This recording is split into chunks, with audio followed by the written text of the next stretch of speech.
Je ne sais pas ce que c'était. Je ne sais pas si c'était une espèce d'accumulation de stress, due à des jours entiers sans dormir, ou à un état semi-comateux, dû à un excès de caféine. Je ne sais pas si tout ce que j'ai vécu est réel, mais je me souviens tout de même de tout. Parfois, je me réveille la nuit avec un goût amer et chaud dans la bouche. Et je ne sais pas si ça vient d'un rêve récurrent, mais dans tous les cas, ça n'arrête pas de se produire. Et je sais que je n'arrête pas de retourner en chercher. J'en suis à plus de 10 fois par mois maintenant, depuis que tout a commencé, il y a 2 mois de cela. T'es sûr que quelqu'un vient te chercher? J'ai levé les yeux au ciel. Ouais, dépêche-toi d'y aller. Il est minuit 30, et on est à New York ici. Tu sais très bien que c'est pas prudent de rester là tout seul. A rétorqué mon collègue. J'ai regardé ma montre. Julie sera là dans 15 minutes, et ma sœur est toujours à l'heure. Ça va aller, t'inquiète pas.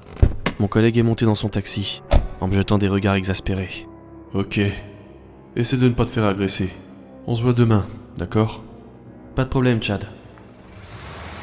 J'ai vu son taxi avancer à travers le parking et disparaître au bout de la rue. Il ne restait plus que moi, seul, dans ce parking vide. Il n'y avait aucun endroit où s'asseoir, et j'en ai vite eu marre de rester debout et d'attendre. Alors, j'ai commencé à jouer à Candy Crush. Mais bizarrement, mon téléphone s'est éteint au bout de 5 minutes.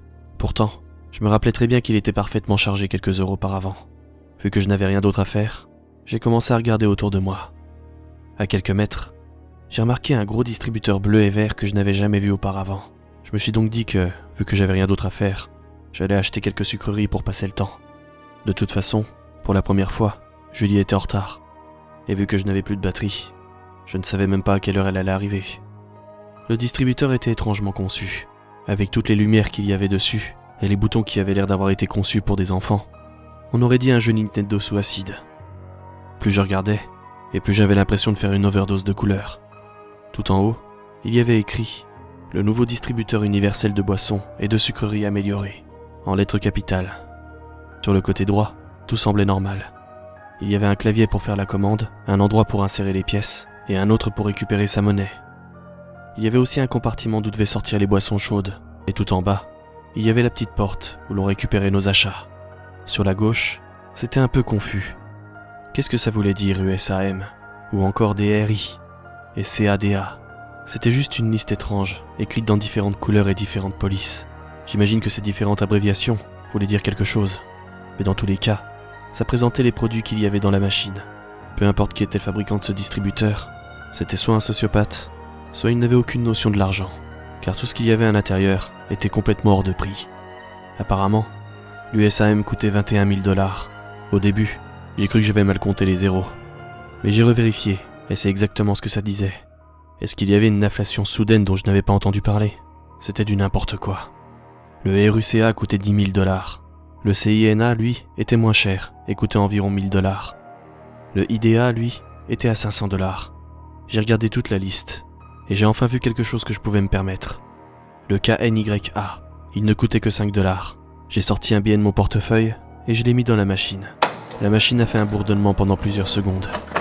Et puis sur l'écran, les mots paiement acceptés se sont mis à clignoter. J'ai commencé à appuyer sur les touches pour commander KNYA. Puis, j'ai hésité.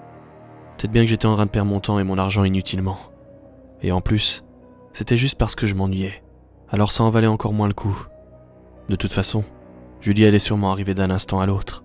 En plus, je ne savais même pas si la machine rendait la monnaie. Mais la curiosité a pris le dessus. Et j'ai appuyé sur le bouton confirmer. Ce que j'ai vécu ensuite était vraiment horrible. J'ai entendu comme un tintement métallique, et un enfant crier, encore et encore. Je suis resté là, debout, immobile et choqué, le doigt toujours sur le bouton. Et c'est à ce moment-là que la machine a commencé à bouger, vibrer, et faire un bruit assourdissant, comme si on avait mis une brique dans une machine à laver. Le bruit significatif du gobelet, tombant dans le compartiment à boisson chaude, s'est fait entendre, et les cris continuaient. Maintenant, j'entendais aussi des supplications. J'ai même eu l'impression que l'enfant étouffait. Et soudainement, il y avait du rouge partout. Tellement de rouge. On aurait dit du soda à la cerise, mais en plus épais, et plus rouge encore.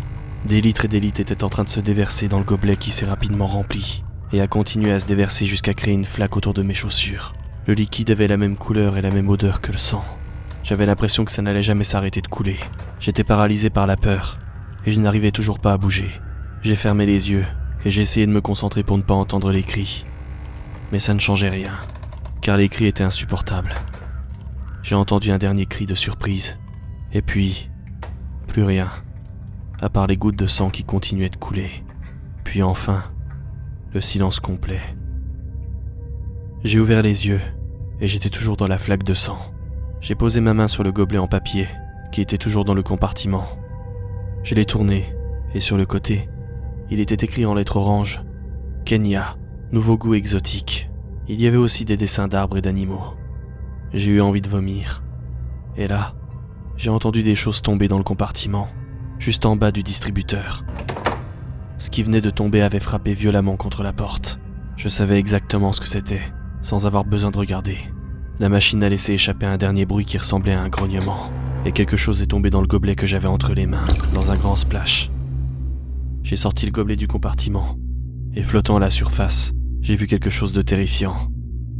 Ce qui venait de tomber, c'était un œil humain. 45 minutes plus tard, j'étais assis à l'avant de la voiture de Julie. Je suis vraiment désolée d'être en retard. Apparemment, il y a eu une coupure de courant, et toutes les lumières et les feux ont arrêté de marcher. J'ai bien essayé de t'appeler, mais ton téléphone était sur répondeur. J'étais tellement choqué que je n'arrivais pas à prononcer un mot. Je sais que t'es énervé, mais j'ai fait aussi vite que je pouvais, je te promets.